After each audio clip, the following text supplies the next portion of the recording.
আমি রাসূলের মুখে শুনেছি কিয়ামতের দিন আল্লাহ রাব্বুল আলামিন সর্বপ্রথম তার বান্দার কাছে প্রশ্ন করবেন, বান্দা নামাজ আদায় করেছিলি কিনা। নামাজ সর্বপ্রথম প্রশ্ন। যেরকম সর্বপ্রথম প্রশ্নটা কি? নামাজ। এই নামাজ আপনার বাচ্চাদেরকে যখন 7 বছর বয়স হবে নামাজের হুকুম করবেন, 10 বছরে নামাজ না পড়লে প্রহার করতে বলা হয়েছে। নামাজের জন্য কড়াকড়ি করতে হবে। পুরুষ নারী মেয়েদের মাসের ভিতরে কখনো কখনো তাদের যে সমস্ত মাসলা মাসাইল আছে সেই অনুযায়ী কখনো তাদের ক্ষমা আছে, বাকি তাদের নামাজ পড়তে হবে।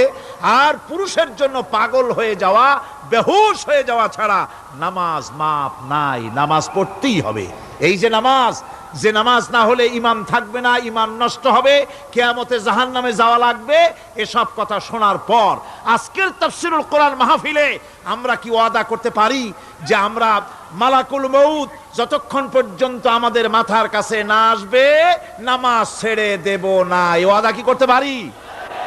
2 হাত উঁচু করুন, বলেন ইয়া আল্লাহ, আমি তোমার নামে শপথ করছি, যতদিন মালাকুল মউত আমার মাথার কাছে না আসতেছে ততদিন পর্যন্ত ফরজ নামাজ, ফরজ রোজা ছেড়ে দেব না। ইয়া আল্লাহ, মৃত্যু পর্যন্ত আমার এই ওয়াদা পালনের তৌফিক আমাকে দান করো, আমিন।